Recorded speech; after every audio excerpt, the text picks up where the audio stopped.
الحمد لله نحمده ونستعينه ونستغفره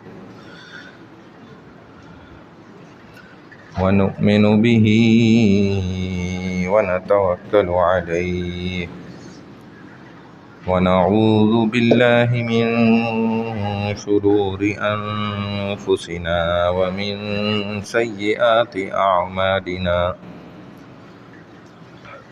من يهده الله فلا مضل له ومن يضلله فلا هادي له ونشهد أن لا إله إلا الله وحده لا شريك له ونشهد أن سيدنا ومولانا محمدا عبده ورسوله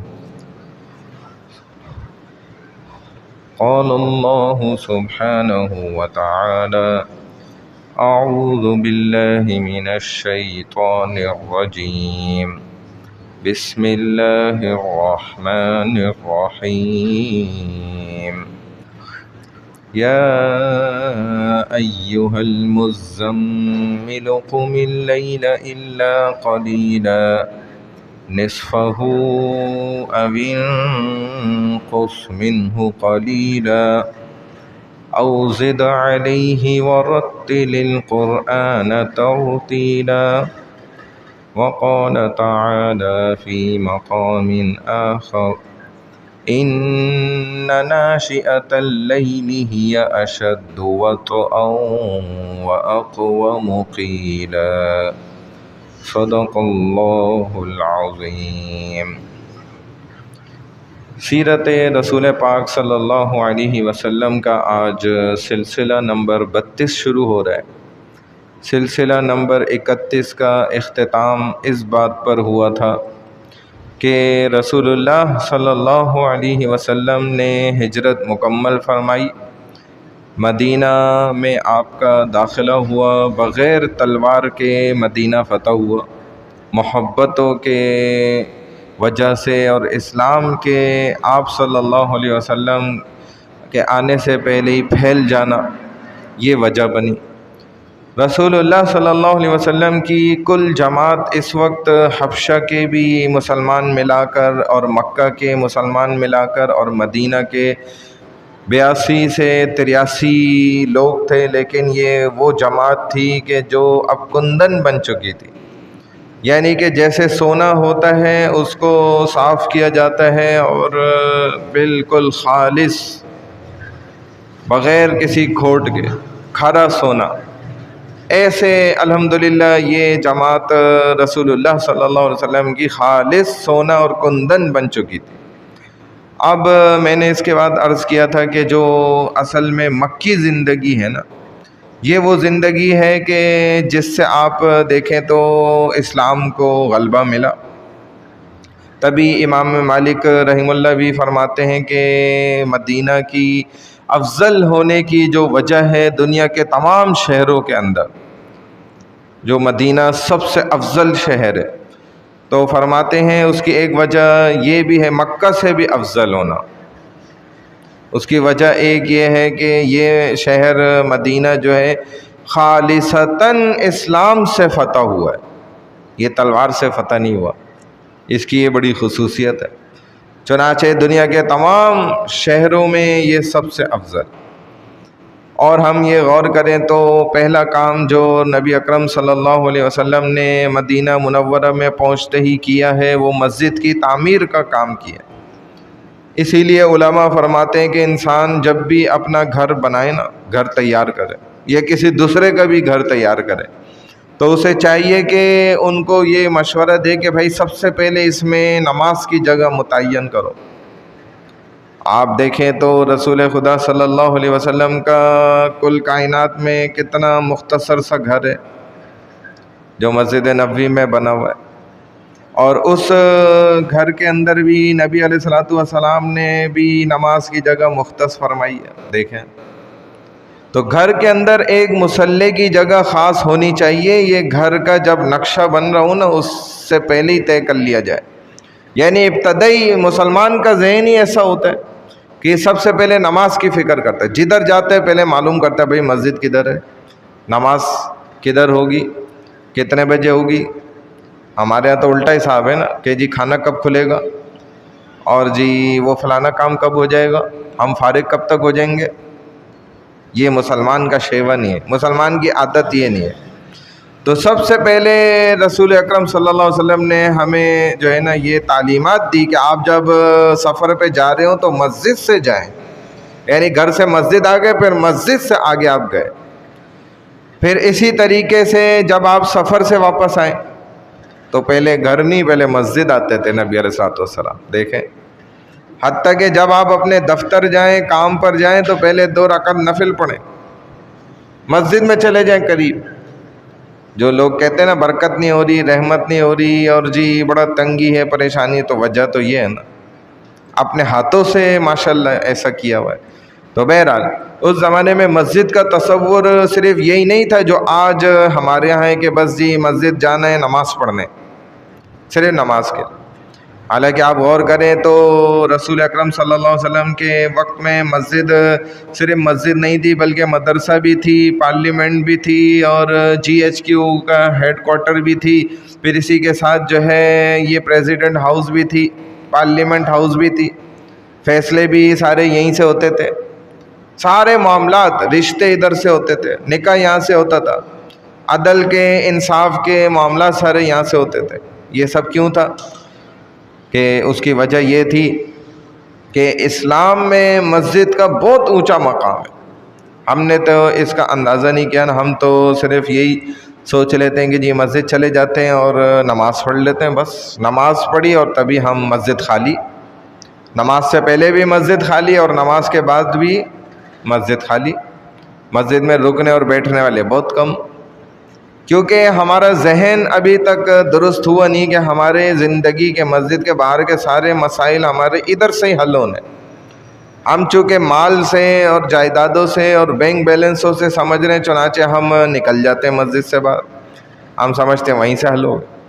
اور آپ دیکھیں بھی غور کریں تو مسجد کے باہر لوگ ماشاءاللہ دیکھیں کیسا سیر سپاٹا کر رہے ہیں، ابھی آج کل بھی کیسے گپ شپ، گلیوں کے نکڑوں پہ بھی بیٹھے ہوئے ہیں، درمیان میں بھی بیٹھے ہوئے ہیں، جانور بھی ماشاءاللہ رونقیں بھی لگی ہوئی ہیں، اور بعضوں نے تو گانے بھی چلائے ہوئے تھوڑا سا اور انجوائمنٹ ہو جائے، انٹرٹینمنٹ بھی ہو جائے۔ تو حدیث میں یہ بات ہے کہ جس طرح زمین والے اوپر دیکھتے ہیں نا تاروں کو، ایسے اوپر والے فرشتے جو ہیں وہ زمین پہ تاروں کی مانند مسجدوں کو دیکھتے ہیں۔ مساجد ان کے ہاں ایسے روشن ہو رہی ہوتی ہیں جیسے ہمیں تارے روشن نظر آتے، اتنا مقام ہے، اتنی فضیلت ہے۔ اور یہ جو ہمارے مساجد کے منارے ہیں، یہ نور کے منارے، نور کے اسلام کے منارے ہیں، یہ علامات ہیں اسلام کی اساس اور اس کی بنیادوں کے، اور مرکز اسلام کی یہ نشانیاں ہیں۔ تو سب سے پہلے مسجد کی بنیاد رکھی، اور مدرسہ بھی پہلا اسی میں نبی اکرم صلی اللہ علیہ وسلم نے بنایا، قائم فرمایا، جس کو مقام صفہ کہا جاتا ہے، اور وہاں پر پڑھنے والے جو صحابہ تھے وہ اصحاب صفہ کہلاتے ہیں، وہ اکثر مہاجرین ہوا کرتے تھے جن کا کوئی ٹھکانہ نہیں تھا، اور ان کے لیے جو ہے نا یہ ایک ایسا مقام تھا کہ جدھر وہ رسول اکرم صلی اللہ علیہ وسلم سے علم دین حاصل فرماتے، سیکھتے تھے، کیونکہ پوری امت کے اندر یہ دین پھیلانا تھا۔ اسی لیے آج تک آپ دیکھیں تو اہل حق علماء کا بھی یہی طریقہ ہے، اور دنیا ان کو آج بھی جو ہے نا پاگل سمجھتی ہے کہ یار یہ اتنا ماشاءاللہ جدید دور آ گیا ہے، سسٹم دیکھو کیسے ترقی کر گیا ہے، لیکن یہ مولانے جو ہیں ابھی تک ممبروں پہ بیٹھ کے لوگوں کو قرآن سکھا رہے ہیں، لوگوں کو جو ہے وہ سیرت بتلا رہے ہیں، دین سکھا رہے ہیں، دین کے مسائل سکھا رہے ہیں۔ پاگل لوگ ہیں عجیب، ابھی تک یہ وہی پرانے زمانے میں اور قدیم اپنی تاریخ کے پیچھے پڑے ہوئے، وہی مدرسہ مسجد، اور اسی میں وہ چٹائیاں اور جو ہے نا پھٹے پرانے پیون لگے کپڑے، اسی میں بیٹھ کے یہ علم دین پڑھا رہے، بخاری شریف پڑھا رہے ہیں، قرآن کا ترجمہ پڑھا رہے ہیں، نورانی قاعدہ پڑھا رہے ہیں، وہی مسجد ہے، وہی ممبر ہے، اور کچھ بھی نہیں بدلا، وہی مصلی ہے، وہی میناریں ہیں، اور وہی سارا کچھ ہے۔ تو بھائی اصل میں بات یہ ہے کہ سب کچھ وہ اس لیے ہے کہ ہمیں نبی کریم صلی اللہ علیہ وسلم سے وراثت میں ملی یہی چیز ہے، تو ہم کیا کریں؟ آپ ہمیں مجبور سمجھیں، بس ہمارا عذر ہے یہ، ہمیں وراثت یہ ملی ہے۔ جس کو وراثت میں میراث میں میراثیت ہی ملی ہے تو وہ میراثیت بھی چل رہا ہے، وہ پھر خاندانی میراثی بنا ہوا ہے۔ جس کو جائیداد ملی ہے اور مال دولت ملا ہے اور دکانیں اور جو ہے نا گاڑیاں شاڑیاں ملی ہیں اور حویلیاں ملی ہیں تو وہ اس مال کے پیچھے پڑا ہوا ہے۔ ہمیں تو یہی ملا ہے بھائی، قرآن حدیث اور دین اسلام شریعت، تو ہم اسی کے پیچھے پڑے۔ چنانچہ ہم رسول اللہ صلی اللہ علیہ وسلم کی سیرت کو ہی جو ہے نا اگر اٹھا کر پڑھ لیں نا، سارا سیکھ لیں سمجھ لیں، تو یقین کریں ہماری زندگی بدل جائے، ہمیں اصل ہماری میراث حاصل ہو جائے۔ چنانچہ رسول اکرم صلی اللہ علیہ وسلم نے تو ہمیں اسکول کالج اور یونیورسٹی اور دنیاوی ہنر کا تو وراثت میں سارا حساب کتاب نہیں دیا نا، وہ ہمیں ایجوکیشن تو نہیں دی، ہمیں تو آپ صلی اللہ علیہ وسلم نے مسجد ہی دی ہے اور مدرسہ دی اور یہ مصلی دی ہے، یہ ممبر دی ہے۔ چنانچہ ہم تو بھائی یہی کریں گے، اگر آپ کو ہم سے تکلیف ہے تو پھر آپ اپنا انتظام کر لیں۔ آپ الٹا کرتے ہیں، ہمارا انتظام کر دیتے ہیں۔ حالانکہ اس سے تو دین سے کیا ہونا ہے، دنیا نے بھی بچنا ہے۔ اگر ایک بھی اللہ کا نام لینے والا نہیں ہوگا تو دنیا بھی نہیں بچے گی، انشاءاللہ آپ بھی نہیں بچیں گے۔ آپ اپنے پیر پہ کلاڑا مار رہے ہیں، تو ہمارے دین اور اللہ سے تو بھائی دنیا بھی قائم ہے۔ چنانچہ آپ ہمارا انتظام نہ کریں، اپنے ہی کر لیں تو زیادہ اچھا۔ یہ مشورہ ہے، بہرحال آگے ہے مرضی۔ تو اب غور کریں تھوڑا تو دیکھیں کہ ان کا مائنڈ سیٹ کیا ہے۔ یہ کہتے ہیں کہ جی جتنی پرانی چیزیں ہیں نا قدیم، ان سب کو چھوڑو اور زندگی کے اندر جدت لے کر آؤ، نئی چیزیں۔ ارے اللہ کے بندے، جب تم یہ بات کہتے ہو کہ پرانی چیزوں کو چھوڑ دو تو اس کا مطلب ہے کہ تم تو یہ بھی کہو گے کہ یار کروڑوں سال پرانا تمہارا خدا ہے۔ پہلے تو خدا کو بھی چھوڑو، پھر نبی جو ہے نعوذ باللہ وہ کتنا پرانا ہے، صدیوں پرانا، 1400 سال گزر گئے، چھوڑو۔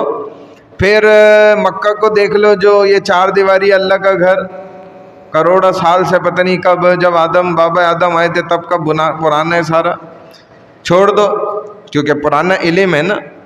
جب اس کے پیچھے لگو گے تو پھر تو دہریے قسم کے لوگ نعوذ باللہ یہاں تک بھی کہہ دیں گے کہ اپنی ساری پرانی چیزیں چھوڑ دو۔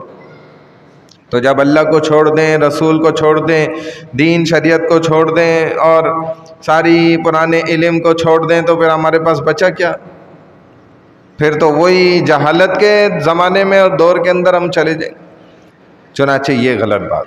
تو رسول اکرم صلی اللہ علیہ وسلم نے مدینہ آتے ہی سب سے پہلے مسجد قباء کی تعمیر فرمائی، جدھر آپ کی اونٹنی بیٹھی تھی، میں نے پورا واقعہ سنا ہے۔ پھر آگے آپ بڑھے تو پھر مسجد نبوی صلی اللہ علیہ وسلم کی تعمیر کے لیے آپ نے اس جگہ کا جو ہے نا متعین کیا اور معلوم کرا یہ کس کی ہے۔ 2 یتیم بچوں کی تھی، ان کو بلایا، ان سے کہا، انہوں نے کہا کہ آپ اللہ کے رسول ہیں، تصور کر کے آپ تو ویسے ہی لے لیں۔ نہیں، میں تو خرید کے لوں گا، پوری قیمت ادا کر کے، کیونکہ بھائی اللہ کا گھر بنانا، باقاعدہ وہ جگہ خرید کے آپ نے مسجد نبوی شریف صلی اللہ علیہ وسلم کی تعمیر کی۔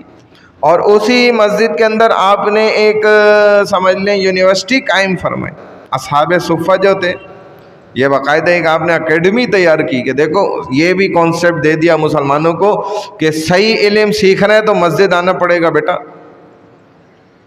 اگر صحیح علم چاہیے تو مسجد میں مدرسہ ہوگا، وہ مدرسہ ہی اصل ماں ہے، پوری شریعت کی ماں، وہی تمہیں اصل علم سکھائے۔ اب مدینہ پہنچنے کے بعد رسول اکرم صلی اللہ علیہ وسلم نے مہاجرین، صحابہ اور انصار کو بلایا۔ اب آپ غور کریں تو نبی علیہ الصلوۃ والسلام احکامات اب صادر فرما رہے ہیں، احکامات جاری کر رہے ہیں۔ دیکھیں الحمدللہ اللہ نے اتنی طاقت دی، اب اسلام کو کہاں اس قدر مغلوب تھے اور تعذیب کا شکار تھے اور خوب جو ہے نا کفار قریش کی طرف سے پٹائیاں لگ رہی تھیں۔ جب ہجرت فرمائی تو دیکھو کتنا فائدہ ہوا، اور فرمایا کہ نبی علیہ السلام نے آج نبی صلی اللہ علیہ وسلم تمہارے درمیان ایک فیصلہ کر دیں، تو غور کریں کہ اب مسجد بنا کر اب دیکھیں اس کا مقصد ہے کہ اسلام کو اور مسلمان کو تقویت ملتی ہے اور وہ فیصلے کرتا ہے. ورنہ اگر مسجد نہ ہو، شریعت نہ ہو، اس کے پاس اثر رسوخ اور طاقت نہ ہو، پھر فیصلے کیسے کرے گا؟ چنانچہ نبی علیہ السلام نے فرمایا، حضور علیہ السلام نے ان سب کو جمع ہونے کے بعد کہا کہ جو میرے مہاجرین آنے والے صحابہ ہیں نا، میرے ساتھی جو ہجرت کر کے آئے، ان کے تمام اموال، بیوی بچے تو سب لٹ چکے ہیں، گھر بار ان کے پاس تو اب کچھ بھی نہیں ہے، تو خالی ہاتھ ہے، 3 کپڑوں میں ہیں بس. ٹھیک ہے نا، کرتا پاجامہ یا شلوار ہوگی اور ایک پگڑی ہوگی. ظاہر ہے صحابہ تو نبی علیہ السلام کے عمل کو اپنایا کرتے تھے، 3 کپڑوں میں صرف یہ ہیں. تو سب کچھ چھوڑ کر اسلام سے اب یہ آ گئے ہیں. ٹھیک ہے نا.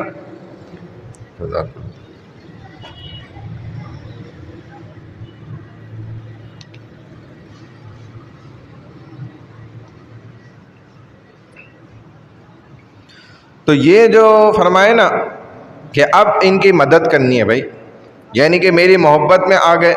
نبی علیہ السلام فرماتے ہیں تو میں اب یہ چاہتا ہوں کہ ہر ایک تم میں سے جو انصار ہیں نا، جن کے گھر بار ادھر مدینہ میں ہیں، بیوی بچے، مال اموال، یہ مہاجرین کو ایک ایک کو اپنے ساتھ رکھ لیں اور ان مواخات کری ان کے درمیان.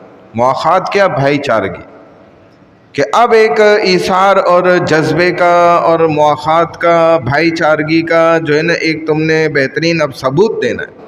چنانچہ نبی علیہ السلام نے ہر ایک مہاجر کو ایک انصار کے ساتھ جوڑ دیا اور اس کا بھائی بنا دیا.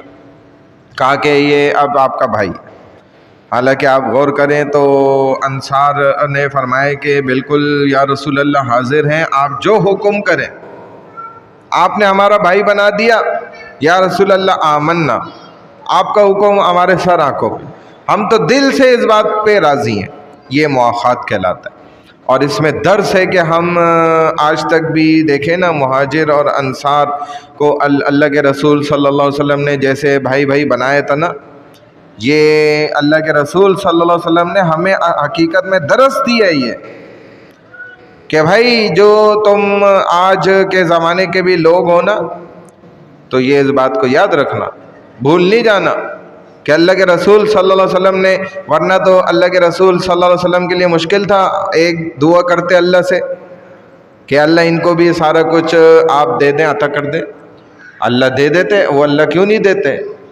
لیکن نہیں، اللہ کے رسول صلی اللہ علیہ وسلم نے باقاعدہ وہ طریقہ سکھایا اور ثابت کیا، بتایا کہ بھائی دیکھو ساتھ رہو. اور اپنے بھائی کا اب خیال کر کے ایک مثال قائم کر دو سیکٹر 4D والوں کے لیے بھی، سمجھانے کے لیے کیا کہ یہ سرجانی ٹاؤن والوں کو بھی پتہ چلے کہ یہ بھائی بھائی مسلمان کیسے ہوتے ہیں اور یہ کیا کانسیپٹ ہے. تو اللہ کے رسول صلی اللہ علیہ وسلم نے سمجھایا کہ مہاجرین یہ آپ کے بھائی ہیں. اور حضور علیہ السلام نے یہ نہیں کرا کہ بس دعا کر کے ان کے لیے سارا سامان مانگ لیا. تو بہرحال اپنی سرزمین سے ہم دیکھتے ہیں کہ ہمیں کتنی معدنیات اور کیسی کیسی نعمتیں حاصل ہو رہی ہیں. اللہ کے رسول ایک دعا کرتے تو سب مل جاتا وہیں، آسمان سے بھی اتارنے کی ضرورت نہیں تھی اللہ کو، اللہ زمین سے سارا کچھ نکال کے دے دیتے. لیکن یہ نہیں کیا، ایسا نہیں کیا، جبکہ بہت مشکل وقت تھا وہ دیکھا جائے. مگر یہ امت کو تعلیم دے دی کہ ہمارے لیے سب سے بڑا رشتہ ایمان کا ہے. اگر یہ ایمان کا رشتہ ہمارے درمیان ٹوٹ گیا نا تو سمجھ لو کہ سب گیا. اور جب تک یہ ایمان کا رشتہ قائم رہے گا نا، تب تک ہم ایک دوسرے کے ساتھ طاقت جڑے رہیں گے، ہمارے اندر اتحاد رہے گا. جب تک یہ ایمان کا رشتہ ہمارے درمیان ہے، پھر کوئی چاہے ہندوستانی ہو یا پاکستانی ہو یا پھر پٹھان ہو یا پھر بلوچی ہو، سندھی ہو، اردو اسپیکنگ ہو یا کوئی بھی زبان بولنے والا، وہ رشتہ چونکہ ایمان کا ہے نا، تو ایمان کا رشتہ پھر نہیں ٹوٹتا، چاہے کوئی بھی زبان بولنے والا. پھر لسانیت اور عصبیات یہ رسول اکرم صلی اللہ علیہ وسلم ختم کر کے گئے. یہ تو ہم بیوقوفوں نے اس کو دوبارہ شروع کیا، یہ ہماری غلطی ہے. ورنہ نبی علیہ السلام اس سب چیزوں کو، قوم پرستی، ذات پرستی، رنگ اور نسل پرستی، ان سب چیزوں کو ختم کر کے گئے. اور بھائی بھائی بنا کے اس تفریق کو مٹا کے آپ گئے، مواخات آپ ثابت کر کے گئے۔ اس لیے حدیث میں ہے نا کہ مدینہ کی زندگی میں انصار کے دو جو بڑے قبیلے تھے، نامور قبیلے کہلاتے تھے، اوس اور خزرج، یہ سب سے بڑے قبیلے تھے۔ تو ان کے درمیان نہ کوئی اختلاف ہو گیا، دو بندوں کے درمیان جب ہوا تو قبیلے والے نے جو ہے نا، اوس قبیلے والا جو آدمی تھا اس نے اپنے قبیلے والوں کو پکارا، آواز لگائی، جو خزرج قبیلے کا تھا اس نے اپنے قبیلے کو آواز لگائی، اور دونوں طرف سے لوگ آ گئے اور تلواریں لے کر نکل آئے وہ لڑنے کے لیے۔ جیسے ہی رسول اللہ صلی اللہ علیہ وسلم کو پتہ چلا تو آپ صلی اللہ علیہ وسلم تیزی سے تشریف لائے، اور نبی علیہ السلام نے فرمایا کہ ارے بے وقوفو، کیا ہو گیا تمہیں ذرا سا خیال نہیں ہے کہ تمہارے درمیان اللہ کا نبی موجود ہے، اور تم وہی زمانے جاہلیت کی حرکتیں پھر شروع کر رہے جو تم پچھلے پرانے زمانے میں کرتے تھے، جبکہ اب تو تم جو ہے نا اس قدر بہتر ہو چکے ہو کہ اسلام کے قریب آ چکے ہو، اب تم وہی زمانے جاہلیت کی طرف، اور تم نے جاہلیت والے بدبودار نعرے لگانا شروع کر دی۔ بدبودار نعرہ، یہ قومیت کا، یہ نسلیت کا، یہ ذات پات کا، اور یہ رنگ و نسل اور زبان کا نعرہ کیا ہے؟ یہ بدبودار نعرہ ہے، گندگی ہے، اس سے آپ اپنے آپ کو بچا کے رکھیں۔ اب تک فرمائے کہ تم قومیت کے نعرے لگا رہے، بدبودار نعرے، تو اب اگر آپ غور کریں نا، یہ کون ہے جی؟ کہتے ہیں جی یہ اردو اسپیکنگ ہے، یہ کون ہے جی؟ یہ پٹھان ہے، یہ کون ہے جی؟ یہ سندھی والے، یہ فلانی زبان بولنے والا۔ بلکہ ایک بندے نے تو ابھی جو ہے نا دکھایا سستا جانور خریدنے کا طریقہ، سمجھ رہے ہیں؟ سستا جانور خریدنے کا طریقہ، وہ مارکیٹ میں گیا اور اس نے جا کے بولا ہاں بھائی سائیں کتنے کا ہے؟ تو اس نے بولا جی 1.5 لاکھ کا، 1,50,000۔ اچھا بھائی ٹھیک ہے، چلا گیا، جا کے ایک سندھی بندے کو اس نے تلاش کیا اور اس سے سلام دعا کر کے بولا یار جانور بڑا مہنگا مل رہا ہے، ذرا سستا کروانا ہے، تم آ جاؤ ذرا، تمہیں چائے پانی کر دیں گے تھوڑا۔ بولا چلو سائیں یہ کیا بات ہوگی ایسی؟ تو اس کو لے گیا، جیسے ہی اس نے جا کے اپنا سندھی میں سلام ولام کر کے حال احوال لے کے ہاں بھائی کتنے کا جانور ہے، تو اس کو اس نے بولا 80,000 کا۔ یار یہ ہمارا بھائی ہے، بھائی 80,000 بول رہا ہے یار، بولو 60 کر لو، چلو یار 60 میں لے جاؤ۔ یہ دیکھو سستا جانور خریدنے کا فارمولہ۔ تو کون ہے جی؟ اردو بولنے والا ہے، سندھی بولنے والا ہے، سرائکی بولنے والا ہے، یہ پٹھان، اور بعض جگہوں پہ شناختی کارڈ بھی چیک ہو رہے ہیں، اگر صحیح نکلا تو بچ گیا، ورنہ ڈاز ڈوز ڈوز۔ یہ کدھر ہم چلے گئے؟ حیرت کی باتیں نہیں، پتہ نہیں کیا ہو گیا مسلمانوں کو، حیرت، لسانیات کے جھگڑے، قومیت اور رنگ و نسل کے جھگڑے شروع کر۔ تو وجہ یہ ہے کہ ہمارے اندر سے نا اسلام دور ہو گیا، ایمانی تعلیمات ہم سے نکل گئی ہیں، ہمارے نبی نے ہمیں کیا سکھایا تھا ہم نے اس کو سمجھا ہی نہیں، سیکھا ہی نہیں، چنانچہ ابھی ہم اس چکر میں پڑ گئے۔ تو حضور علیہ السلام نے تو سب کو بھائی بھائی بنا دیا، سب بھائی بھائی بن گئے۔ اب اللہ کی شان یہ دیکھیں کہ حضرت علی رضی اللہ تعالیٰ عنہ بچ گئے، جب سارے سب کو بھائی بھائی بنا دیا، حضرت علی بچ گئے، تو حضرت علی رضی اللہ تعالیٰ عنہ نے فرمایا کہ یا رسول اللہ آپ نے سب کو تو بھائی بھائی بنا دیا، لیکن میں تو رہ گیا، میرا تو بھائی کوئی ہے ہی نہیں، اب میرا کیا ہوگا؟ تو نبی علیہ السلام نے ان کو فرمایا کہ تمہارا کیا خیال ہے کہ اگر میں ہی تمہارا بھائی بن جاؤں تو حضرت علی رضی اللہ تعالیٰ عنہ فرمانے لگے کہ یہ تو میرے لیے بڑی خوش نصیبی کی بات ہے، میرے لیے تو بڑی اونچے مرتبے کی اور سعادت کی بات ہے کہ اگر اللہ کا نبی جو ہے صلی اللہ علیہ وسلم میرے بھائی بن جائے۔ چنانچہ نبی علیہ السلام نے ان کو اپنا بھائی بنا۔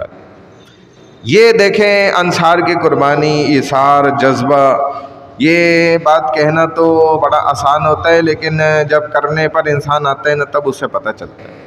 چنانچہ جب رسول اکرم صلی اللہ علیہ وسلم نے ان سب کو بھائی بھائی بنایا ہے نا، تو کہتے ہیں کہ دیکھو ایک تو ہوتا ہے نا بچہ پیدا ہوتا ہے اور اس کی والدہ اس کو بتاتی ہیں کہ یہ آپ کا بھائی ہے، یا والد بتاتے ہیں بیٹا یہ آپ کا بھائی ہے. تو سیانے لوگ کہتے ہیں کہ دیکھو ایسا بھی ہو سکتا ہے کہ خدا نخواستہ عورت نے خیانت کری ہو، خدا نخواستہ واقعی میں یہ اس کا بھائی نہ ہو. لیکن صحابہ کو جب رسول اللہ صلی اللہ علیہ وسلم نے فرمایا نا کہ یہ تمہارا بھائی ہے، تو یہ تو یقینی بات ہو گئی نا، پکی بات ہو گئی کہ بھئی اللہ کے رسول نے جب بھائی بنا دیا کسی کو ہمارا، تو اب تو یہ گویا جو ہے ہمارے لیے بہت اونچا مرتبہ ہو گیا، بہت ہمیں عزت مل گئی کہ اللہ کا نبی ان کو ہمارا بھائی بنا رہا ہے. اب یہ گویا اس بھائی سے بھی زیادہ بہتر ہو گیا کہ جس کا کنفرم ہی نہیں، یقینی بات ہو گئی. اب اللہ کے نبی صلی اللہ علیہ وسلم نے یہ بات فرمائی اور کہا کہ جو جس کا بھائی ہے بھائی اس کے لیے اب وہ اظہار کا جذبہ دکھائے. چنانچہ کہتے ہیں انصار صحابہ جو ہے نا اپنے اپنے جس کو بھائی بنایا گیا تھا مہاجر ساتھی کو گھر کی طرف لے کر گئے اور کہا کہ بھائی دیکھو میرا جو گھر ہے نا وہ 2 کمرے کا ہے، تو ایک کمرہ میرا ایک آپ کا. اسی طرح میرا جو جائیداد ہے نا باغ ہے، اس کے اندر اس وقت اگر 1000 کھجور موجود ہے، 500 آپ کی 500 میری. اگر اس کے اندر 100 درخت ہیں تو 50 آپ کے 50 میرے. اچھا اسی طرح جو ہے نا میرا جتنا بھی مال ہے نا سارا کچھ، اس سب کے اندر آپ آدھے آدھے کے جو ہے نا میرے ساتھ مالک ہیں. دیکھیں اب یہ انصار کی طرف سے ایثار اور جذبے کی مثال قائم ہے. چنانچہ کہتے ہیں کہ ایک شخص گزرا ہے وہ جس کا نام تھا شورش کاشمیری. تو یہ جو ہے نا بڑے مقرر اور بڑے خطیب تھے.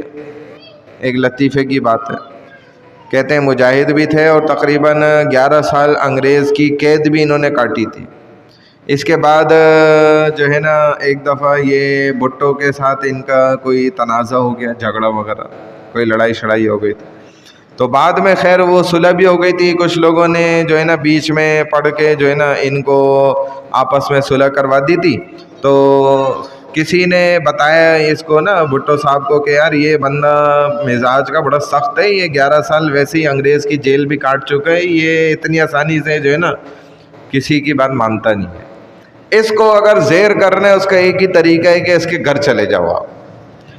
اس کی یہ کمزوری ہے کہ جو شخص اس کے گھر آ گیا نا ایک دفعہ، چاہے وہ اس کا کتنا بڑا دشمن ہو، بس یہ اس سے دشمنی چھوڑ دیتا، دشمنی ختم کر لیتا ہے بس. تو کہتے ہیں کہ بھٹو جو ہے نا اس کے گھر چلا گیا.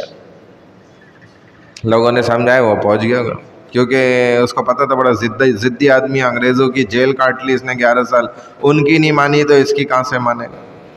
چنانچہ کہتے ہیں وہ گھر پہنچ گیا. اب جب گھر چلا گیا تو صلح ہو گئی. اب اس نے اس کو کہا کہ دیکھو، کاشمیری کو نا کہا کہ دیکھو آپ جو ہے نا آج سے میرے بھائی ہیں. آپ کیا ہیں میرے، آج سے آپ میرے بھائی.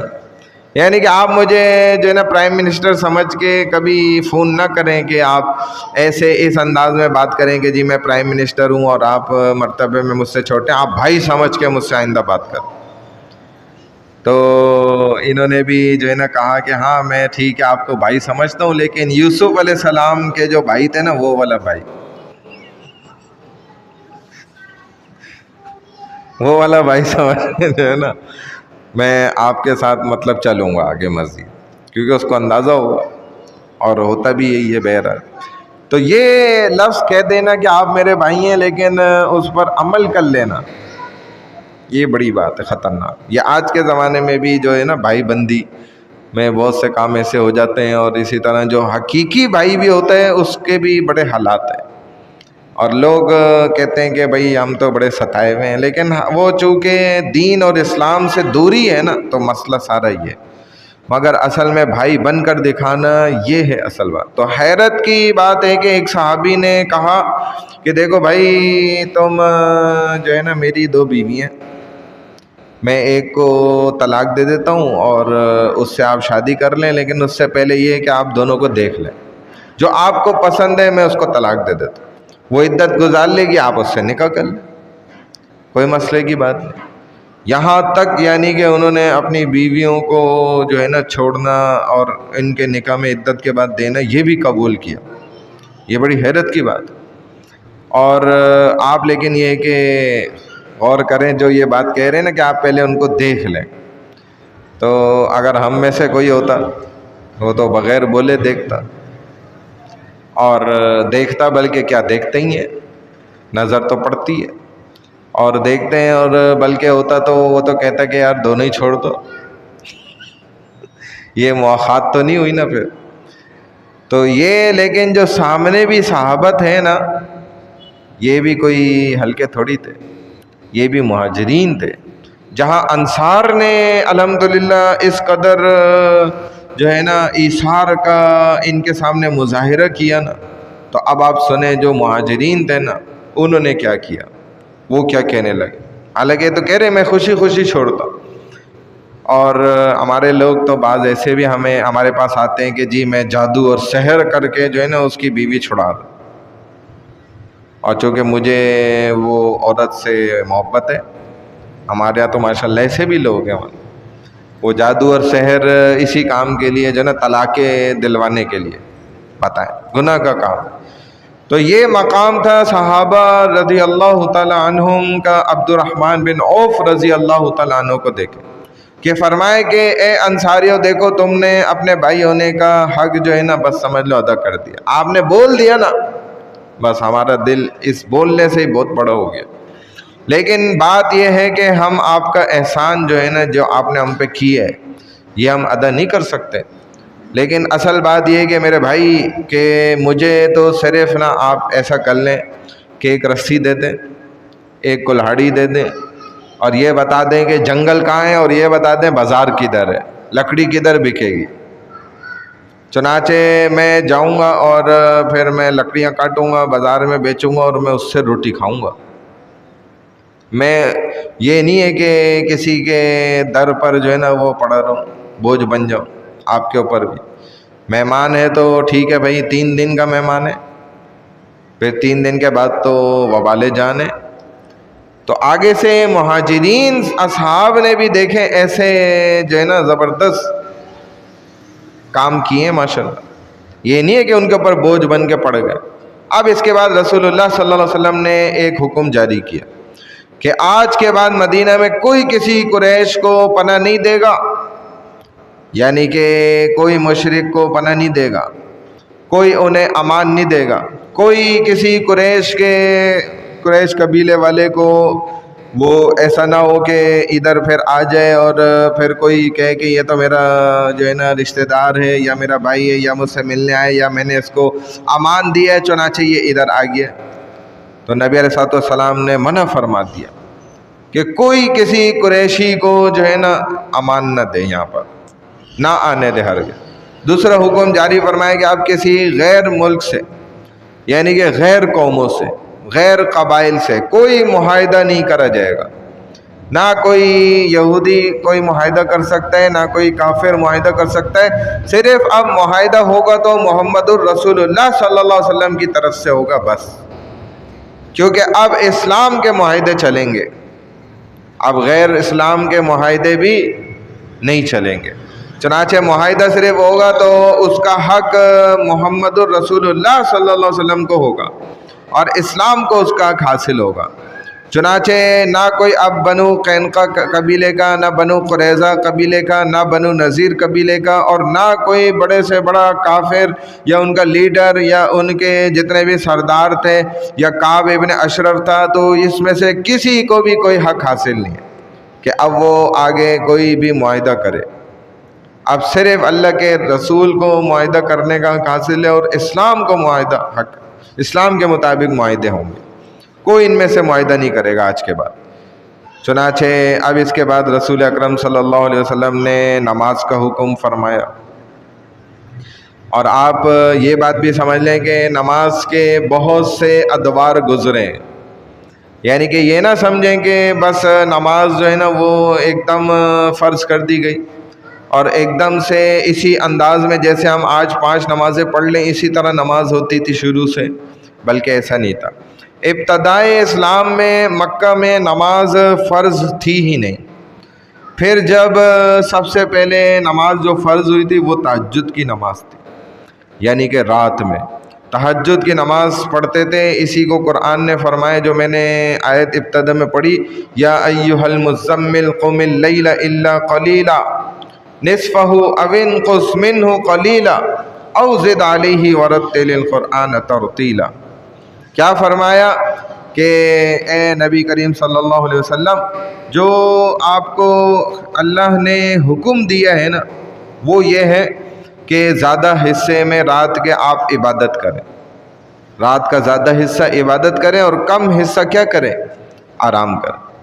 مطلب کہ تہجد کی نماز پڑھنا یہ فرض ہے، اور یہی حکم تھا۔ پھر اس کے بعد تھوڑی سی اللہ نے رعایت کری اور فرمائے کہ نصفہ او انقص منہ قلیلا، کچھ عرصے بعد تھوڑی رعایت کری۔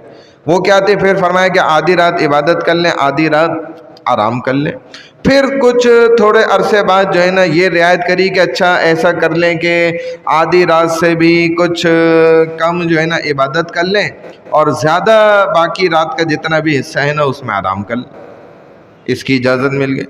تو سب سے پہلے آپ غور کریں تو قیام اللیل رات کی تہجد کی نماز کا فرضیت تھی، اس کو فرض کیا گیا، یہ فرض ہوئی تھی۔ اب اس کے بعد دوسرا حکم جو آیا وہ حضور اکرم صلی اللہ علیہ وسلم پر، تو تہجد نماز فرض ہی رہی، یعنی کہ نبی علیہ السلام پر تو نماز فرض ہی رہی، مگر امت پر تہجد فرض نہیں رہی۔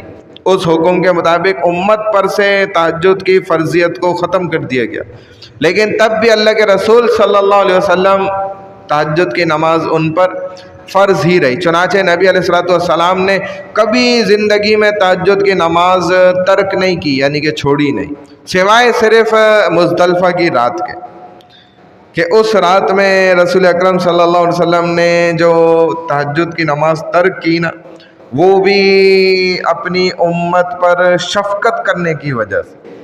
وہ شفقت کیا تھی کہ رسول اکرم صلی اللہ علیہ وسلم یہ بات جانتے تھے کہ 10 ذی الحجہ کی جو تاریخ ہے جو ابھی بہت قریب آنے والی ہے نا اسی مہینے میں، جس میں لوگ یہ حج بھی ماشاءاللہ وہ ارکان جو ہے نا ادا کر رہے ہوتے ہیں، تو فرمایا کہ میری امت کو اس 10 میں جو ہے نا بڑے کام کرنے ہوتے ہیں، اس کے ذمہ بہت کام ہوتے ہیں، اور جو حاجی ہے اس کے ذمہ تو بہت ہی زیادہ کام ہوتے ہیں۔ اور آپ یہ بات جانیں کہ ذو الحجہ کا مہینہ یہ اس کو بڑی خاصیت اس اعتبار سے بھی حاصل ہے کہ اس مہینے کے اندر آپ غور کریں تو اسلام کے بہت ساری عبادات تقریباً کہا جاتا ہے سب کی سب جمع ہو جاتی ہیں، یعنی کہ بندہ نماز بھی پڑھ لے، حج بھی کر رہا ہے، پھر اس کے ساتھ طواف بھی کر رہا ہے، احرام بھی باندھا ہوا ہے، قربانی بھی کر رہا ہے، تلبیہ بھی پڑھ لے، تکبیرات بھی پڑھ لے، پھر ماشاءاللہ سے اللہ کی ضیافت مہمان نوازی بھی اس کو مل رہی ہے،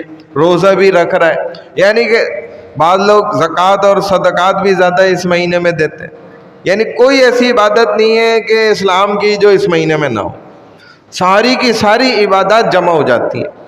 تو اللہ کے رسول صلی اللہ علیہ وسلم بھی اسی وجہ سے تو فرما رہے ہیں امت پر شفقت کرتے ہوئے کہ اس رات کو تہجد اس وجہ سے نہیں پڑھ لے کہ وہ جانتے ہیں کہ 10 ذی الحجہ کو مسلمانوں نے، میری امت نے بڑے کام کرنے، کنکریاں مارنی ہے، پھر بال کٹوانے، قربانی کرنی ہے، احرام کھولنا ہے، طواف زیارت کرنا ہے، صفا اور مروہ کے درمیان جو ہے چکر لگانے، کتنے سارے کام ہیں محنت والے۔ تو اس کی وجہ سے کیا ہوگا کہ اگر یہ رات کو کھڑے ہوں گے تہجد پڑھیں گے تو تھک جائیں گے، صبح کو کہاں یہ سارے کام پھر کر پائیں گے، نیند آتی رہے گی، جھٹکے آتے رہیں گے، ان کے لیے تو بڑا مشقت ہو جائے گی۔ حالانکہ رسول اکرم صلی اللہ علیہ وسلم کو آپ دیکھیں تو نبی علیہ السلام نے تو تہجد کی نماز کبھی حضر کیا سفر میں بھی نہیں ترک کی تھی، آپ جب سفر میں بھی ہوتے تھے تہجد پڑھتے تھے، صرف یہ 10 ذی الحجہ کو آپ نے تہجد کی نماز چھوڑی ہے، وہ اس وجہ سے کہ امت پر شفقت کرتا، اور تہجد کی نماز کا مزہ جو ہے نا یہ اپنا ہی ہے۔ کہتے ہیں بڑے بڑے پھنسے ہوئے مسائل کو حل کرنے والی نماز ہے۔ انسان کے اگر وہ چاہتے ہیں نا دن میں میرے کوئی مسائل پیدا نہ ہو، تہجد شروع کر دے بس۔ اگر کہ چاہتے ہیں میرے ساتھ تو بڑے بڑے مسائل ہیں وہ حل ہو جائے، تہجد شروع کر دیں۔ سب سے بہترین نماز جو نبی پر فرض ہے، امت پر سے تو اس کی فرضیت ایک زمانے میں ہٹ گئی نا، اور اللہ کے رسول صلی اللہ علیہ وسلم پہ پھر بھی فرض ہے، تو ایسی کیفیت ہے جو صرف باتوں سے اور تقریروں سے نہیں پیدا ہو سکتی۔ میں باتیں بتاتا رہوں نہیں، جیسے بالغ کو ہی بلوغت کا پتہ چلتا ہے، نابالغ کو آپ کتنا سمجھا لیں اس کو سمجھ ہی کوئی نہیں آئے گی۔ تو تہجد کا مزہ اسی کو پتہ چلے گا جو پڑھے گا، جو باتیں سنے باتوں سے نہیں ہوگا۔ تہجد کا مزہ ہی الگ ہے۔ تو جسے اللہ ہو کے مزے لگ جائیں، اگر ایک بندہ اللہ ہو کا ذکر نہ کر رہا ہے اسے مزے کا کیا پتہ چلے گا؟ اگر کرنے لگ گیا تو اسے پتہ چل جائے گا، کیونکہ ذکر کا مزہ کرنے سے پتہ چلے گا۔ بہرحال تبھی قرآن میں اللہ کیا فرماتے ہیں، ان ناشئۃ اللیل ہی اشد وطئا واقوم قیلا، بے شک رات کی نماز یہ نفس امارہ کو کچلنے میں سب سے زیادہ مددگار ہے، بہترین چیز ہے۔ اگر ایک آدمی چاہتا ہے نا کہ اس کے جو نفس ہے نا اسے بڑا گناہوں کی طرف زور لگاتا ہے، اور وہ چاہتا ہے کہ میرا نفس جو ہے نا وہ میرے قابو میں آ جائے، اس کے لیے سب سے بہترین نماز تہجد کی ہے۔ جو تہجد کی نماز پڑھے گا، ٹھنڈی رات ہے، نرم بستر ہے، بعض کے کمروں میں اے سی بھی چل رہا ہے، اور اب اس نے نیند کو حرام کر کے کھڑا ہونا ہے، تکلیف میں آنا ہے، بیوی بھی ساتھ سو رہی ہے، سارا سب کو چھوڑ کے اب اللہ کے سامنے کھڑا ہونا ہے۔ اتنی تکلیفوں کے بعد جو اللہ کے سامنے کھڑا ہوگا، اللہ اسے کیا کچھ نہیں دیں گے؟ ادھر تو تھوڑا سا لائنوں میں کھڑے ہو جاؤ تو کیا کچھ مل جاتا ہے، مل جاتا ہے نہیں مل جاتا ہے بھائی؟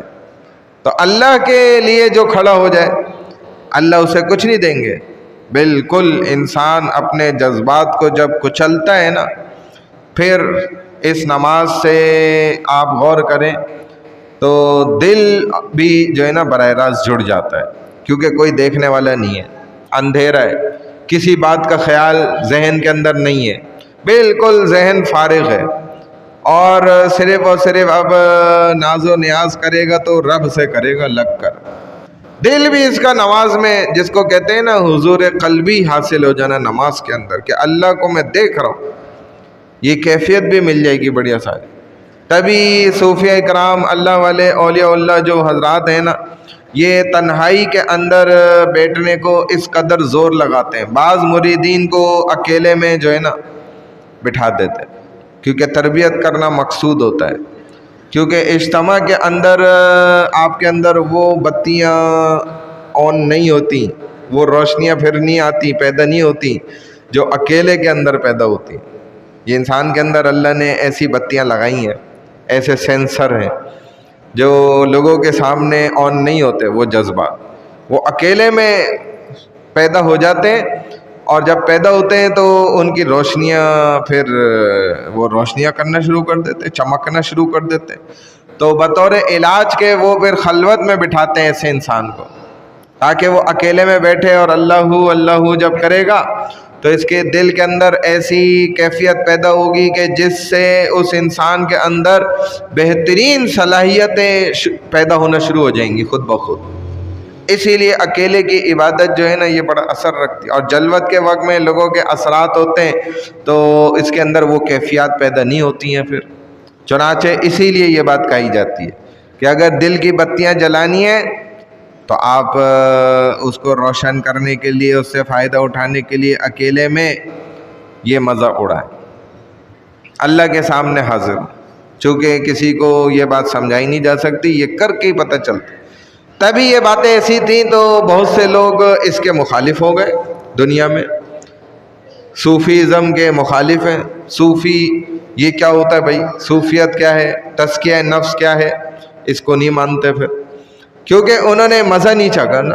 جیسے نابالغ، میں نے کہا نا کہ بالغ کے حالات کو کیا جانے. ایک چھوٹے بچے سے آپ بلوغت کی باتیں کریں، اس کو نہیں پتہ، وہ بچہ ہے بیچارہ. تو ایسے ہی جس کو مزہ لگا ہی نہیں، وہ اس کو مزہ کیا سمجھ جائے گا؟ پھر آپ اس کو کتنی باتیں کہتے رہے.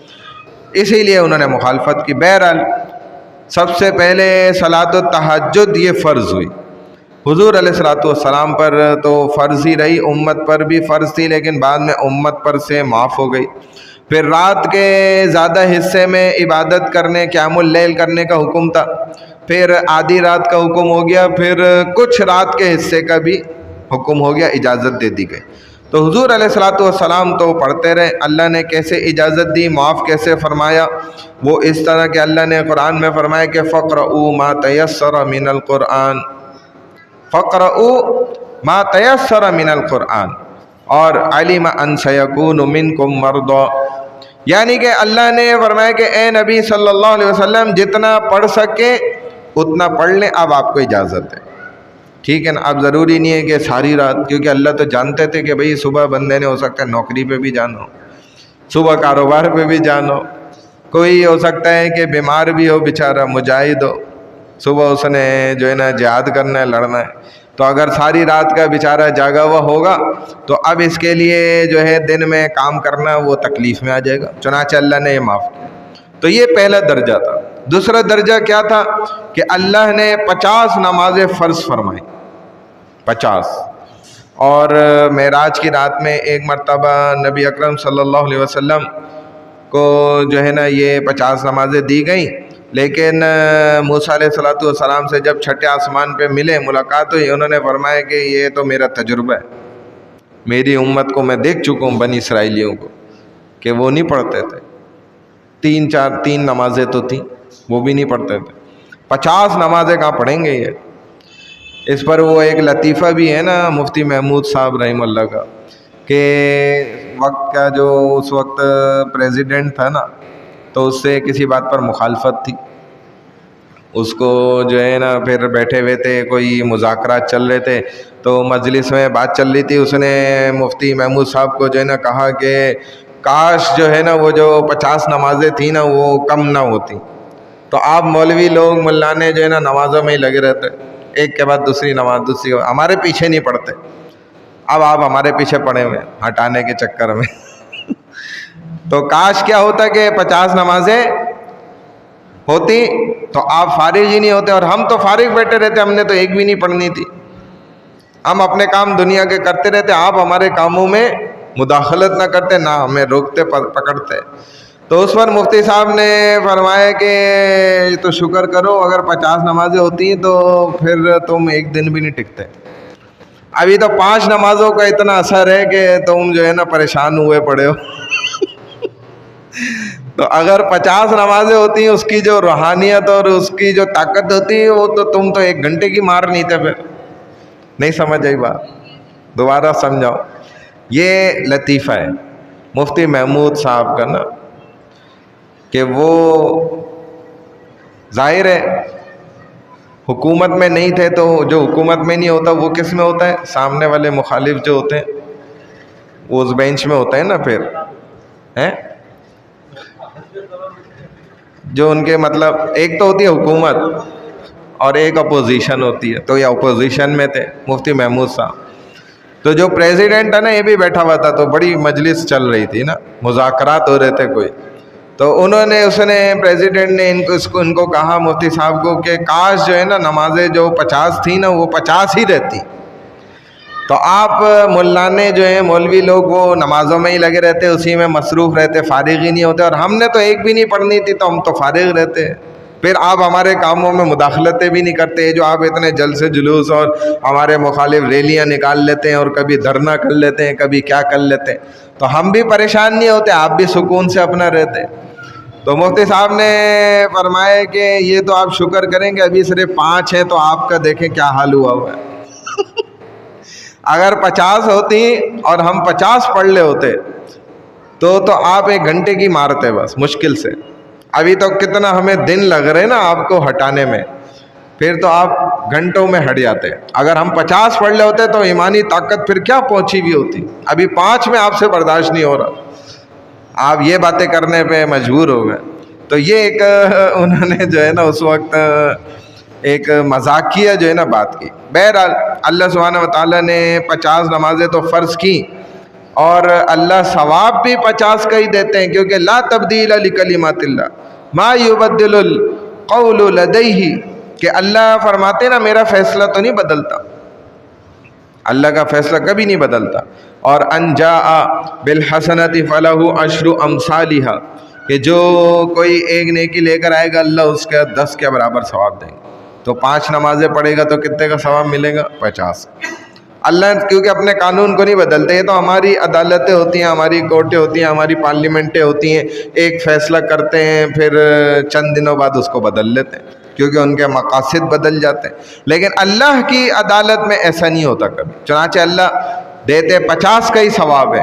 ابھی ہم عشاء پڑھیں گے انشاءاللہ اگر زندگی رہی تو نمازوں کو کتنوں کا ثواب ملے گا؟ 10 کا، پوری 10 نمازوں کا ثواب. دیکھیں فرمایا کہ اب اس آیت قرآن، جو قرآن کی آیت ہے نا، اس سے مرزا قادیانی لانتی نے پتہ ہے کیا اخذ کی بات، یہ بھی آپ کو بتا دیتا ہوں، خطرناک بات ہے. چونکہ اس نے اس سے کیا سمجھا، اس نے اپنی قوم سے جو ہے نا وعدہ کیا، جو اس کے ماننے والے تھے نا قادیانی، کہ میں ایک جلدوں پر نا 50 جلدوں پر جو ہے نا ایک کتاب لکھوں گا، 50 جلدوں پر. چنانچہ اس کے لیے ہماری قوم والے جو ہے نا، جو میرے ماننے والے ہیں، وہ سارے اتنے دنوں کے اندر جو ہے نا اتنا پیسہ جمع کریں.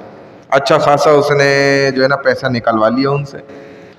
اب جب پیسہ بھی جمع ہو گیا اور وہ تقریباً 2 سال کا عرصہ گزر گیا اور جلدیں صرف جو ہے نا 5 سامنے آئیں.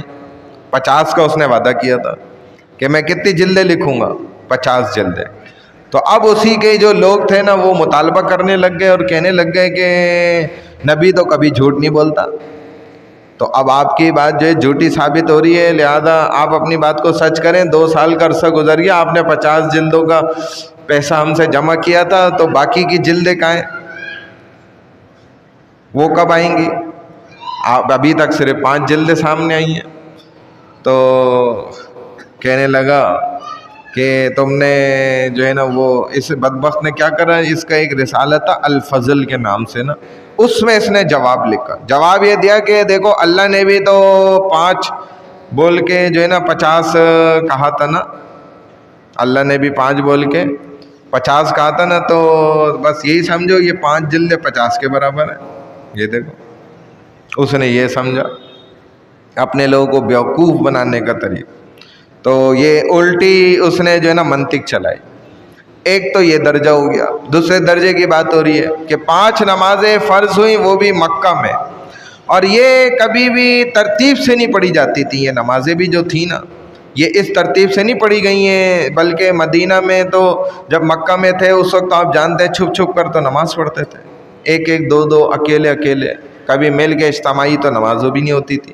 اور مدینہ میں پڑھنا شروع ہوئے تھے صحیح ترتیب سے نمازوں کو، اور اس میں بھی وہ ترتیب نہیں تھی جو آج ہے، بلکہ فرض جتنے بھی تھے نا 5، اس میں ہر فرض 2-2 رکعت پڑھتے تھے بس.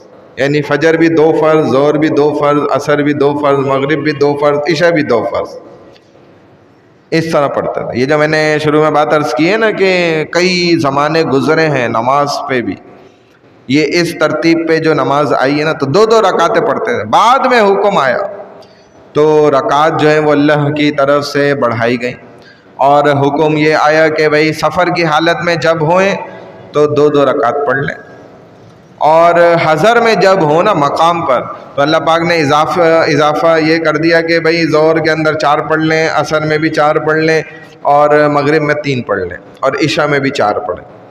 یہ اضافہ پھر اللہ سبحانہ و تعالیٰ نے بعد میں اس کے اندر کیا. تو اب جب یہ ترتیب بن گئی رکعتوں کی بھی اور نماز کی بھی، اور اب یہ ترتیب رہ گئی کہ بھائی جو صحابہ تھے نا یہ بڑا مسئلہ تھا ان کے درمیان کہ نماز اکٹھے ہو کر پڑھیں، کوئی انتظام ہی نہیں تھا اس کے لیے. کیا کرتے تھے، 1-1 2-2 بعض دفعہ 3 یا 4 صحابہ جو ہوتے تھے وہ اپنے اندازے سے حساب لگاتے تھے، سورج کو دیکھتے تھے، اس کے سائے کو دیکھتے تھے، اور اس کے مثل کے حساب سے بنا کر جو ہے نا نماز پڑھتے تھے.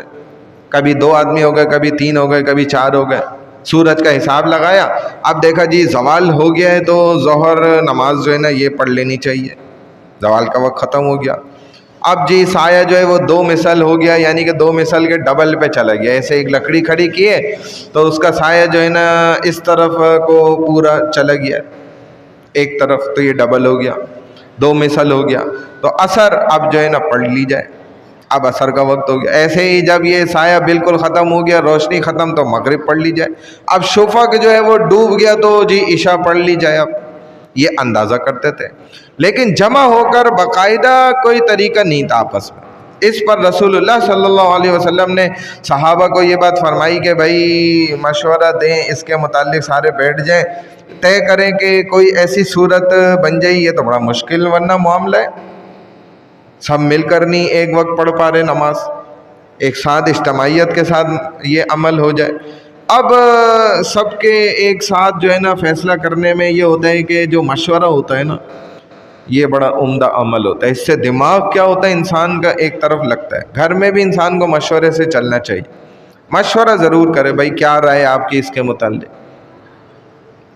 بڑوں سے مشورہ کرے، اس کے اندر برکت ہوتی ہے مشورہ کرنے میں۔ نبی اکرم صلی اللہ علیہ وسلم دیکھیں مشورہ فرمایا کرتے تو سب اکٹھے ہو کر جمع ہو کر ایک ساتھ ہم اہتمام کر لیں نماز کا، اس کے لیے جو ہے نا اب بیٹھ جائیں، اعلان کیا جائے یا کوئی شور مچایا جائے یا جو ہے نا کس انداز میں سب کو اکٹھا کرا جائے جامع مسجد القادر کے اندر، یہ میں سمجھانے کے لیے کہہ رہا ہوں۔ کون سا ایسا طریقہ اختیار کر لیا جائے کہ جی سب کو ایک ساتھ ہم بلا لیں؟ تو اب سارے صحابہ جو ہے بیٹھ گئے اور نبی اکرم صلی اللہ علیہ وسلم کے ارد گرد بیٹھے ہوئے ہیں اور سوچ رہے ہیں۔ تو اب ایک صحابی نے جو ہے نا تجویز دی، کہا کہ یا رسول اللہ میری تجویز یہ ہے کہ آگ جلا دی جائے، جب نماز کا وقت آئے نا آگ جلائی جائے، تو مسجد کے قریب آگ جلے گی تو روشنی اٹھے گی اور پھر دھواں بھی اٹھے گا، تو سب کو پتہ چل جائے گا کہ جی نماز کا وقت ہو گیا، آ جاؤ بھائی نماز کے لیے۔ تو رسول اکرم صلی اللہ علیہ وسلم نے فرمایا کہ بھئی آگ جلانا یہ تو ٹھیک بات نہیں ہے، یہ تو ویسے ہی آتش زدہ جو لوگ ہوتے ہیں جو آگ جلاتے ہیں اس کی پوجا کرتے ہیں، پجاری جو کہلاتے ہیں، یہ تو ان کا عمل ہے، اور ان کے ہاں تو آتش کدہ کے اندر جب تک ہزاروں سالوں سے آگ جل رہی ہے تو ان کا خدا بھی زندہ ہے، جب وہ کہتے ہیں آگ بجھ گئی تو خدا بھی مر گیا، یہ ان کا کانسیپٹ ہے، عقیدہ ہے۔ چنانچہ آگ جلانا یہ تو مناسب نہیں ہے، تو غلط ہے، کوئی اور مشورہ دے۔ پھر ایک صحابی نے مشورہ دیا، کہنے لگے کہ ہم پھر ناقوس بجائیں۔ ناقوس کیا ہوتا تھا؟ یہ جیسے گائے کے سینگ ہوتے ہیں نا بڑے، اس کو خاص انداز میں جو ہے نا کھول اس میں کر کے تیار کر لیتے تھے، اس میں جب آواز مارتے تھے نا تو وہ آواز بڑا جیسے ہمارا اسپیکر کی آواز پھیلتی ہے نا تو اس کی آواز پھیلتی تھی۔ اور نصرانی لوگ جو ہوتے تھے یہ اپنے گرجاؤں کے باہر جو ہے نا ناقوس بجایا کرتے تھے، جب عبادت کے لیے بلانا ہوتا تھا ان کو تو ناقوس سے جو ہے نا آواز لگاتے تھے، اس سے کیا ہوتا تھا کہ لوگ جو ہے نا گرجا گھر میں پہنچ جاتے تھے، ان کی اپنی پوجا یا جو بھی وہ عمل کرتے تھے اس کے واسطے۔ تو اب جب انہوں نے ناقوس کا مشورہ دیا نا کہ اس سے لوگوں کو جمع کیا جائے مسجد کے اندر، یعنی مسجد کے باہر اس کو بجا دیا جائے، اب اس تجویز پر سب بڑے خوش ہوئے، سب کو اچھا لگا، یہ ناقوس بجانے والی تجویز پھر بھی کچھ بہتر ہے آگ جلانے کے مقابلے۔ اب رسول اللہ صلی اللہ علیہ وسلم تو چپ ہو گئے، کیونکہ ظاہر ہے اور کوئی اس کے علاوہ تو کوئی راستہ بھی نہیں سمجھ آ رہا تھا، پسند تو نہیں آئی آپ کو یہ رائے، لیکن آپ خاموش ہو گئے چونکہ کوئی دوسرا حل نہیں تھا۔ تو آپ سوچا بھئی اچھا چلو ناقوس بجانا ہے، چلو اگر یہ بھی فیصلہ کر لیتے ہیں تو ناقوس ڈھونڈو، کہاں سے ملے گا ناقوس بھائی، چونکہ یہ تو مسلمان تھے نا، اور مسلمانوں کے پاس ناقوس کا کوئی کانسیپٹ کوئی تعلق ہی نہیں تھا ان کا، تو کیونکہ یہ تو جو ہے نا ناقوس وہ ہوتی تھی ایک اس سے جیسے بانسری نما بھی جس سے میوزک نکلتا ہے، مطلب ایک آواز تیز، اس طریقے کے انسٹرومنٹ تو وہ میوزیکل انسٹرومنٹ میں استعمال ہوتے ہیں، اور مسلمانوں کے گھرانے میں تو ان چیزوں کا کبھی مقصد سوچ بھی نہیں سکتے تھے کہ ہم یہ گانے باجے والی چیزیں اپنے گھر میں رکھیں گے، یہ تو ماشاءاللہ آج کا مسلمان ہے الحمدللہ کہ جس کے پاس سارا کچھ ہے، موبائل میں اس کے سب جمع ہو گیا، ڈرم بھی ہے تو جو ہے پیانو بھی موجود ہے اور پھر بانسری بھی موجود ہے، اور ہر قسم کا حرام جو ہے نا وہ اس کے پاس سر موجود ہے، اس کے موبائل کے اندر ہی موسیقی بجانے کے سارے سر موجود ہیں۔ یہ اگر کوئی ہم میں سے ہوتا تو وہ پیش کر دیتا، بلکہ یہ سارے جدید آلات تو ہم اپنے یونیورسٹی میں بھی دیکھتے ہیں، اسکول کالجوں کے بچوں کے پاس ان کے کبھی کبھی تو اٹھا کے لے کر بھی آ جاتے ہیں، گٹار پہن کے آ جاتے ہیں، کبھی پورا وہ ڈرم اٹھا کے لے کر آ جاتے ہیں، اور بڑا آدمی سمجھا جا رہا ہوتا ہے اس کو نسلاً بھی، حالانکہ یہ تو پتہ چلتا ہے میراثی تھے، کیونکہ آپ جانتے ہیں کہ تھوڑا زمانہ پیچھے چلے جائیں، جو میراثی لوگ ہوا کرتے تھے وہ یہ گانے بجے کرتے تھے، تو یہ تو خاندانی نسلاً کیا سمجھ آ رہا ہے، جس کے گھر میں جی یہ گٹار ہوگا ڈرم ہوگا تو وہ تو بڑا آدمی سمجھا جائے گا، یہ کیسا بڑا آدمی ہو گیا بھائی، یہ تو میراثیوں کی اولادوں میں سے ہو گیا۔ اور ایسے آلات تو جس گھر میں ہوں تو وہاں تو پھر فرشتے بھی کبھی نہیں جاتے، کیونکہ اس کی آواز تو بڑی خبیث ہے، تو یہ ظاہر ہے جو ان کے بڑے ان کو دے کر چلے گئے، یہ اس کی وراثت ان کو مل گئی۔ اب اسی طرح اپنے بڑوں کی جو وراثت ہوتی ہے تو انسان اسی پر عمل کر رہا ہوتا ہے۔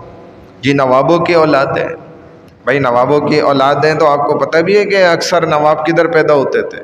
کوٹھوں میں پیدا ہوتے تھے، اللہ معاف کر اکثر آپ دیکھیں تو ان لوگوں کی پیدائش جو ہے ماشاءاللہ، سوائے چند کے کوئی ہوں گے نیک پارسا بھی ہوں گے ماشاءاللہ، سب تو ایک جیسے نہیں، تو اللہ ہی بچائے بہرحال اس قسم کی بے عزتی سے کہ جس کے اندر جو ہے انسان کی عزتی چلی جائے، خطرناک معاملہ ہے۔ تو بہرحال یہ ہوتا ہے کہ جب کسی پر انسان جو ہے نا زبردستی کرتا ہے تو اللہ انتقام بھی لیتے ہیں، پھر ان کی بچیاں پھر ایسے کوٹھوں پہ ہی بیٹھ رہی ہوتی ہیں، پھر کون بچائے ان کو۔ تو جب ایک شخص نے بھی بڑا مشہور تھا اعلان کیا نا کہ میں اب بہت جلد ایک کتاب لکھنے والا ہوں جس کے اندر میں یہ اعلان کروں گا، لکھوں گا برملا، ان بڑے بڑے لوگوں کے نام میں بتاؤں گا کہ جن کی بیٹیاں جو ہے نا وہ فلاں فلاں مغنیاں ہیں اور رقاصہ ہیں اور فلم ڈانسر ہیں اور کس کس کوٹھے پہ بیٹھی ہوئی ہیں، میں ایک ایک کا جو ہے نا نام بتاؤں گا بڑے بڑے لوگوں کے۔ بتائیں، جب کہتے ہیں اس نے یہ بات کری نا تو لوگ اس سے ڈرتے بھی تھے، کیونکہ وہ بڑا نالج تھی اس بندے کے پاس۔ تو کہتے ہیں کہ رات گئے جو ہے نا آ کر وہ سارے کے سارے جو ہے نا گورنر کے پاؤں پڑ گئے کہ بھائی خدا کے لیے اس بندے کو روکو، اگر اس نے کتاب لکھ دی اور ہمارے نام آ گئے، بڑے بڑے شرفاؤں کے نام آ جائیں گے اس میں، تو جیسے آج کل بھی ایک کیس چل رہا ہے نا پنکی شنکی والا، کیا ہے، تو کیسے کیسے اچھے اچھے اور بڑے بڑے لوگوں کے، اور ایپسٹین فائل میں کیسے کیسے لوگوں کے نام آ گئے، کیا کچھ نہیں ہوا، تو وہ تو پردہ اٹھ جائے گا اور جی ہمارا تو بیڑا غرق ہو جائے گا، عزت ملیا میٹ ہو جائے گی۔ تو بہرحال یہ کیا ہے کہ بھائی اس کو روکو، ورنہ تو بڑا مسئلہ بن جائے گا۔ آج تک ہم دیکھیں تو عورت کے اوپر جو ہے ہمارے ہاں بھی اور پوری دنیا میں ممالک چل رہے ہیں بھائی، پورے کے پورے ملک، یہودی اور کافر نے ہم سے کیسا مقابلہ لیا کہ وہ عورت جس کو تم کہتے ہو اس کی گواہی آدھی ہے، ہم اس کو تمہارے سر پر بٹھائیں گے اور دیکھو کیسے وہ حکومت چلاتی ہے، ایسے تمہیں رسوا کریں گے، اور رسوا کر کے بھی دکھا رہے، ثابت بھی کر کے دکھا رہے۔ اب جی ناقوس جو ہے وہ کہاں سے لے کر آئیں تلاش کریں تو یہی ہوا ہوگا کہ بھئی کسی عیسائی کے یہاں سے خرید کے لے کر آ جاؤ، کیونکہ مسلمان کے گھر میں تو ناقوس کا کیا کام، مسلمان کا کوئی تعلق ہی نہیں ہے اس ناقوس آلیخ سے۔ ابھی ناقوس ان کو ملا ہی نہیں تھا، تلاش کر رہے تھے، اتنے میں کہتے ہیں ایک صحابی حضرت عبداللہ ابن زید رضی اللہ تعالیٰ عنہ دوڑے دوڑے آئے، یا رسول اللہ یا رسول اللہ انی رأیت رؤیا، کہ بے شک میں نے ایک خواب دیکھ لیا ہے۔ فرمایا نبی علیہ السلام نے کہ آپ نے کیا خواب دیکھا ہے؟ کہنے لگے میں بیٹھا ہوا ہوں اور ایک بندہ آ گیا، وہ میرے سے پوچھ رہے کہ تم ناقوس کیوں تلاش کر رہے ہو؟ تو میں نے کہا کہ ہمیں جو ہے نا نماز کے لیے اعلان کرنا ہے، تو اس کو بجا کے ہم اعلان کریں گے، اسی لیے ہم ناقوس تلاش کر۔ کہا کہ مسلمان ہو کر تمہارا ناقوس سے کیا تعلق ہے؟ چھوڑو ناقوس کو، اس کو کیا بجاؤ گے؟ میں تمہیں سکھاتا ہوں کہ کیسے جو ہے نا نماز کے لیے تم نے بلانا ہے۔ کہتے ہیں اتنا اس نے بولا اور پھر اذان پڑھنا شروع کری، اللہ اکبر اللہ اکبر اللہ اکبر اللہ اکبر، ایسے 4 دفعہ پورا بولا، اور آخر تک پوری اذان جو ہے نا ان صحابی کو انہوں نے سارے الفاظ سنا دیے۔ تو یہ صحابی کہتے ہیں یا رسول اللہ میں نیند سے اٹھا ہوں اور مجھے ساری اذان یاد ہے، ایک بھی لفظ میں نہیں بھولا، بالکل بعینی ہی جس طرح اس نے مجھے سنائی میں تمام الفاظ آپ کو ویسے ہی سنا رہا ہوں، ایک لفظ بھی میں نہیں بھولا۔ عجیب بات ہے، خود کہہ رہے ہیں وہ صحابی عبداللہ رضی اللہ عنہ۔ اور رسول اللہ صلی اللہ علیہ وسلم نے جیسے ہی یہ اذان سنی نا تو بس نبی علیہ الصلوۃ والسلام نے فرمایا کہ اے عبداللہ، اللہ نے آپ کے اوپر حقیقت کھول دی، واقعی یہی ہے وہ طریقہ کہ جس کے ذریعے سے ہم نے نماز کے لیے اپنے مسلمانوں کو اکٹھا کرنا ہے۔ تو فرمانے لگے نبی علیہ الصلوۃ والسلام کہ اے عبداللہ آپ یہ اذان کا پورا طریقہ حضرت بلال کو سکھا دیں، جیسے ہمارے یہاں بھی آج کل ہوتا ہے نا اعلان سکھاتے ہیں اور 6 نمبر سکھاتے ہیں اور دوسری چیزیں بھی۔ تو دیکھیں نبی علیہ الصلوۃ والسلام نے فرمایا کہ یہ بلال کو نا آپ یہ اذان سکھائیں۔ یہ نبی علیہ الصلوۃ والسلام نے اس وقت دیکھیں آپ جانتے تھے، تو تم یہ اذان بلال کو سکھا دو۔ پھر حضرت عمر رضی اللہ تعالیٰ عنہ آ گئے دوڑے دوڑے اور فرمانے لگے کہ میں نے بھی خواب دیکھا ہے یا رسول اللہ۔ تو فرمایا کیا دیکھا ہے؟ تو بس انہوں نے بھی پوری کی پوری اذان بعینہ ہی اسی طرح سنا دی، جبکہ حضرت عمر رضی اللہ تعالیٰ عنہ نے تو اس سے پہلے اذان سنی ہی نہیں تھی کبھی۔ اب عمر آ گئے اور دوڑے دوڑے فرما رہے ہیں یا رسول اللہ میں نے بھی یہ خواب دیکھا، ساری اذان سنا دی۔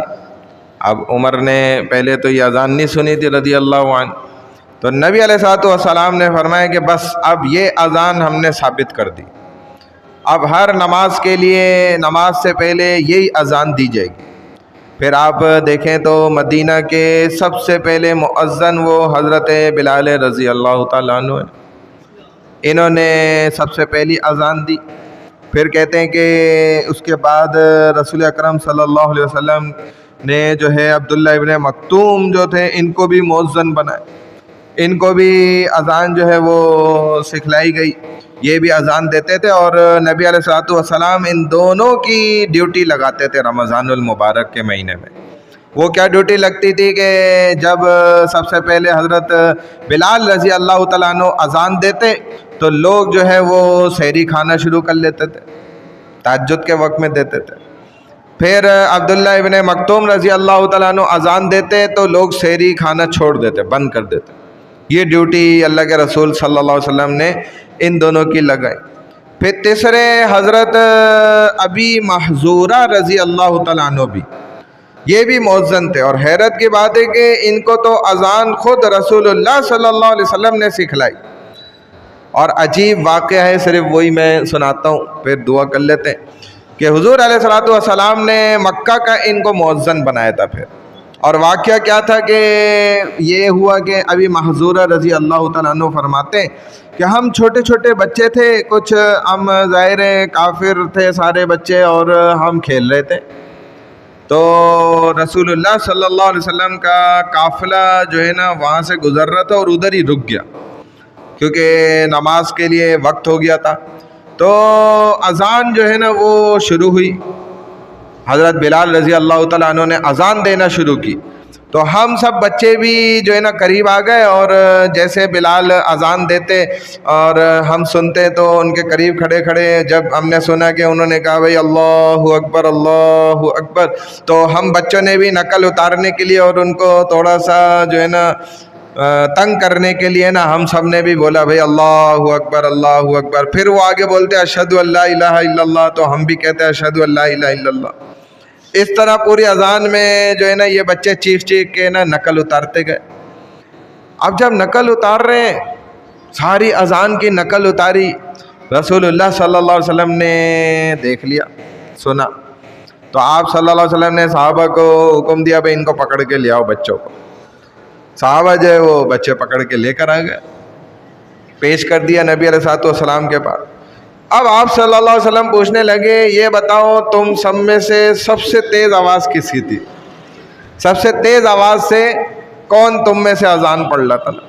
تو اب ابھی محذورہ کہتے ہیں میں تو ڈر گیا اور میں تو خاموش رہا، جبکہ میں جانتا تھا کہ میری آواز بہت تیز تھی دوسرے بچوں کے مقابلے میں، چونکہ میری آواز بڑی کڑک تھی۔ تو مگر باقی بچوں نے جو ہے نا بتا دیا کہ یہ جو محذور ہے نا یہ اس کی آواز سب سے تیز تھی، حضور اس کی آواز سب سے تیز تھی۔ جیسے بچوں کو آپ پکڑ لینا کون شرارتیں کر رہا تھا، تو بچے کیا بولتے ہیں میں تھوڑی کر رہا تھا، یہ کر رہا تھا، بتا دیتے ہیں بچے، تو بچے سچ بتا دیتے ہیں۔ تو انہوں نے کہا کہ یہ کر رہے تھے، تو یہ تھا کہ بھائی یہ نہ ہو کہ یہ مارے مجھے، کیونکہ میری آواز واقعی تیز تھی۔ تو اب حضور علیہ السلام نے فرمایا اچھا ایسا کرو تم سب جاؤ اور محذورہ تم جو ہے نا بیٹھو ادھر میرے پاس۔ اور کہتے ہیں نبی علیہ السلام، اب یہ نصیبوں کی بات ہوتی ہے، یہ دیکھیں اتنا جھمگٹ تھا کافر بچوں کا، اس میں سے ایک ہی بچے ابھی محذورہ کو رسول اللہ صلی اللہ علیہ وسلم نے روک لیا، باقیوں کو بھیج دیا۔ تو نصیب کی بات تھی۔ اللہ کے رسول صلی اللہ علیہ وسلم نے ان سے فرمایا کہ اچھا تم وہ بچے ہو جس نے جو سب سے زیادہ شور کر رہا تھا، جو سب سے زیادہ زور زور سے جو ہے نا پڑھ رہا شور مچا رہا تھا۔ تو کہا اچھا قریب آ جاؤ، جیسے میں کہتا ہوں نا تم ویسے ہی کہو۔ کہتے ہیں اللہ کے رسول صلی اللہ علیہ وسلم اب ان کو اذان پڑھا رہے اور فرما رہے اللہ اکبر اللہ اکبر، تو یہ بھی ساتھ ساتھ لیکن آہستہ آہستہ پڑھ لیں۔